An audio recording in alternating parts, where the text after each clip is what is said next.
สบายดีพี่น้องมาสุขคนเด้อมันหลังจากที่หาเฮ็ดทำมาแล้วเขาก็จะมาทำการแกงเส้นละไม้ในเฮือนนี่แหละพี่น้องละไม้ในเฮือนแล้วก็มีสี่ยอด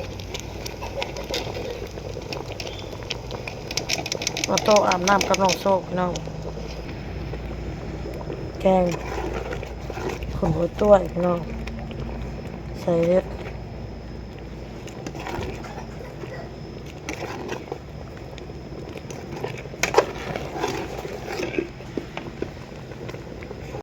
เรียบร้อยแกงหน่อไม้ใส่เฮ็ดผึ่งพี่น้องทั้งเฮ็ดผึ่งหวานแล้วก็ทั้งเฮ็ดผึ่งขมพี่น้องแกงหัวตัวใส่กันเลยนี่มาพี่น้องมาเด้อเด็กๆก็อาบน้ำเล่นน้ำอยู่พี่น้องเลยสบายดีพี่น้องมาให้ข้าวกันพี่น้องเลยแกงเฮ็ดเด็กๆก็อาบน้ำอยู่ครับเด้อพี่น้องเด้อจะหน่อยสิเห็นอันน่ะอีกพี่น้องเลยเห็นอาจี ขอโทษขออภัยใน FC พี่น้องเลยลืมตัดต่อพี่น้องลืมตัดออกเนาะพี่น้องเนาะอ้นลืมพี่น้องเลยอันสารวนกับอันออโต้อยู่ก่อมันนะพี่น้องเนาะก็เลยอันเอาลงเลยพี่น้องเลยหักตัดอยู่นั่นแหละเขาไปตัดต่ออยู่หักแต่ว่าลืมตัดตัวน่ะออกพี่น้องเลยกวดเนาะไม่ได้กวาดเลย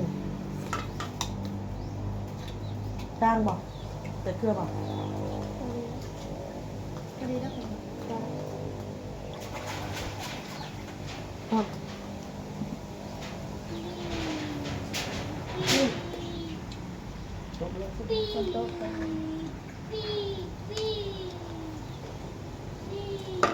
แม่ที่มาเมื่อนะ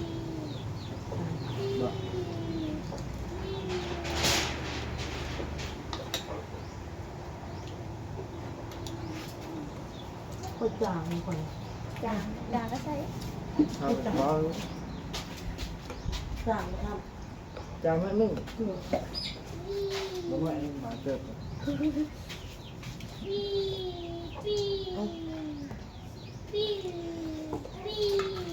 หนึ่งน้ำปี้ขุ่นขับอะไรตัวมาเลยน้ำใส่น้ำมันผมอาบน้ำเบอร์ผมอาบน้ำน้ำอ้ายผมไปตัวจะเห็นน่ะนะค่ะ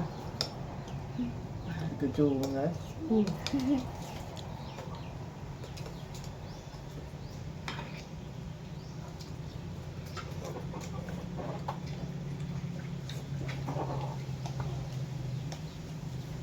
เจ้าเอากินเบิดเลยน้องเรากินเสื้อบอกทำไมยังน้องเลย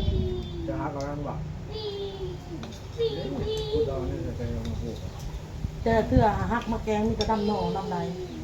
ชุดนี้ได้4 หน่อทำไมยังก้อนยังมาทำงัวก่อนแล้วค่ะงัวเข้าให้กอมันง่ายก็จะเอาดังไปหาเฮ็ดกับไปช่องมือไม้มือนี่นะไม้งัวกินแล้วมีหลายกว่าปีไม่มีนะมันออกปีกลางเราได้เนาะมันออก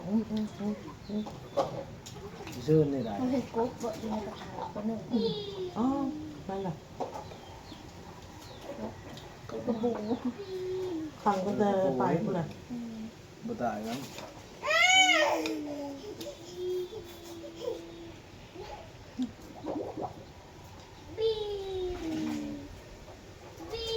มันเป็นใบเตยมองบนน้ำใช่ไหม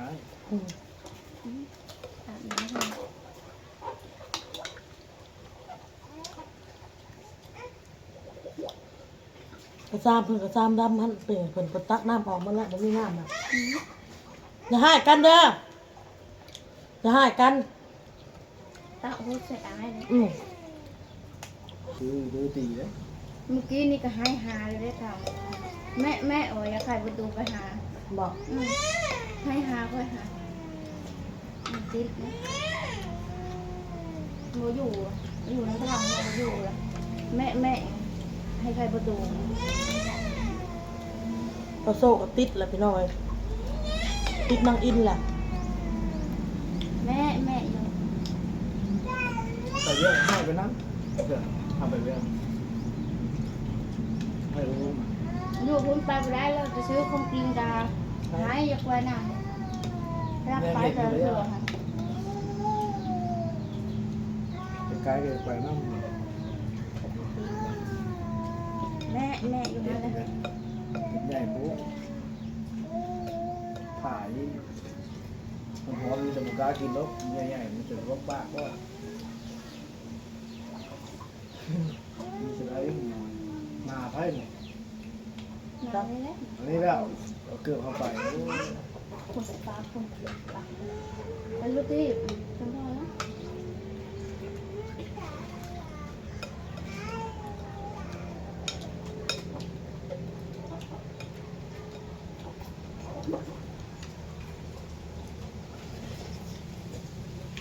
แล้ว เราเอาน้ำเปื้อนทุกคน คนแรกเป็นไปอื่นเผา บังฮะเอาเพลงตัวอ่ะ ด่าเด้อด่าเด้อ หัวอ่ะ ด่าเบิ้ง บ่เฮ็ดบ่เฮ็ดบ่เฮ็ด บ่เฮ็ด มือเฮ็ดใส่ไอ้ ขมอมนี่มันหุ่มได้อายก็ได้เอาแพงไปจูงหัวเอาโตพี่น้อง เราทำความสะอาดให้เยอะเลยครับ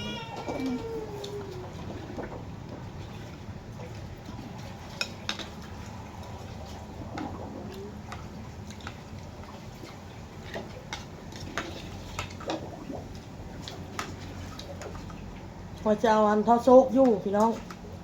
ซื้อให้สองผัวเมียที่เพิ่นน่ะเมื่อโอนน่ะทีแรกน่ะอย่าเฮ็ดเบิ่ง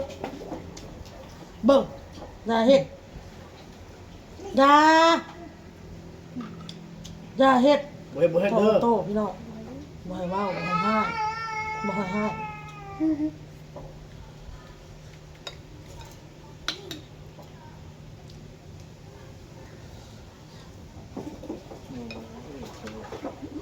เพราะว่าตะทำกับเมียนี่เมื่อเวียกเมื่อปลูกมันพี่น้องเพราะว่าพ่อของแม่นางอิ่มนี่เพิ่นเอาหยังเอาที่ให้เอาดินให้เอาสวนให้ทุกเพิ่นท้องผู้เมียน่ะปลูกเอาปลูกได้มาเท่าไรก็ขายเป็นของทุกเพิ่นท้องผู้เมียคือเมื่อปลูกมันแล้วจะเอาโซกเมื่อแล้วนางอิ่มนี่สิบ่ได้เฮ็ดเวียกคันว่าไปเฮ็ดเพิ่นสิปะไว้อันน้ำแม่เพิ่นบ่เรือนอยู่ไสอยู่น้ำนอกบ่ เท้า ผมว่าโทรหาแม่จีนแล้วบ่อยากให้เอาเมื่อท่านนั่นบ่อยากให้ผู้อื่นเอานะย่านบ่คักใจเพิ่นน่ะเราอ่ะย่านบ่คักใจแล้วมันนี่แหละลองเบิ่งพี่น้องเอ้ยโอ้ยเดี๋ยวโทรถามแม่จีอีกก็แม่จีเพิ่นสิลงมาเอาอยู่นี่อ่ะเรื่องเนาะจะก็สิร่วมกับเขาทำกับนางอินใหม่ก่อนโทรหาแม่จีก่อนแม่จีแล้วสิว่าได้ใดแล้วว่าเราสิลงมาเอากับป้าให้เล่าโตกับเฮงสบายคันว่าเมื่อละแม่เจ้าเอานะสาวเอาเลยผู้ใหญ่เบิ่งเลยใครแน่เอาก็อุ่นใจ น้าสาวแล้วเป็นมานี่แหละเราเอา ผมมาสั่งในตัว แม่เราบดทุกคนก็บอกกล้าป้าเด้อให้เขาเด็กน้อยให้บอกกล้าป้าเด้อป้าก็ป้าให้บอกป้า ไปเข้าไปเราก็ที่เดียวกัน กันว่านางแบบเอาจะ หั ได้ กปากหักเออ เบิ่งลูกเบิ่งเต้าโตก็ให้ความอบอุ่นเต้าแลกินเลยอีต้นมันบักโชกให้ มัน ได้ ติดแบบบักอันนี้แล้วมันอยู่น้ำทะเลให้เห็ดบ่เห็นน้ำให้มันอยู่ ป้อนข้าวป้อนน้ำก็คอยเว้าคอยหัวเอาพออ้ำๆเขามากินเรื่องของมาแล้วสูกุมพันมาแล้วอะตุ้ยอันนี้ฮะโอ้ยมันหนาวละบ่เนี่ย ไปน้ำไปน้ำไปน้ำเด้อเด้อเล่นน้ำก็ทำมึงใหญ่เรื่องไปบุญก็ใหญ่ไหว้ก็ทำไปบุญมาเจ้าไปสนามรถทรงเลยเดินไปนั่งอยู่เดียว ปวดง่ายไม่ได้ง่ายไว้ ป้าให้เราเอาเหมือนแล้วเราทุกทั้งสองคน อ๋อผมถามมันยืดอะไรมันคือเก่าเลยมันได้เตี้ย เราเหมือนบริคือเก่าแล้วเนาะมันเป็นพญะอยากให้เราเท้าเอาสองคนบอกอันนี้พันมันบ่คือไปบุญนะบอกให้เช้าๆนี่มันบ่เช้าแล้วมันอยู่เขาอยากเอากับบ่บายมัน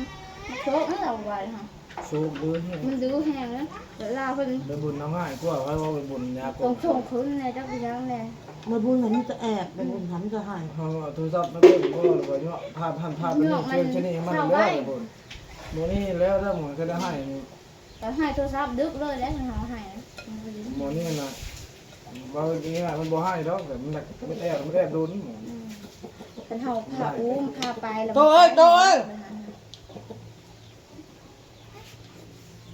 ก็กินถือให้คม โดนปวดหน้า เป็นคม หน้าน้อย ผมมีปัญญากินรถอีกแล้ว ตาวันนู้นคนเห็นหน้า มันเห็นแต่ข้านะฮะ ด่าตา โอ้ป้า ตา ไว้น้ำ ด่าได้ผมแล้วผม น้องนี่เราไปหาป้า อย่าเห็นเลยได้ มันเด็กน้อยมันดื้อคือตัวเองนั่นแหละ เราป้า เบอร์บ่ได้เขาต้องเบิ่ง ให้ยังฮะ แล้วตัวเองนะผูกเป็นพ่อนี่คือกินแหนงลูกเป็นยังค่ะง่ายจะนี่นะ ตา แต่ป้านำแม่ยุ่งหัวนั่นแหละลาวแล้วมองเลยนั่งแล้ว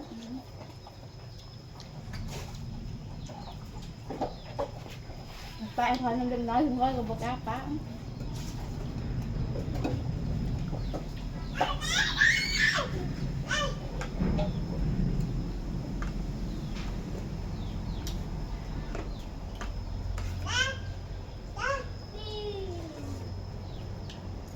โตมาอีน้ำฮะน้องโตแล้ว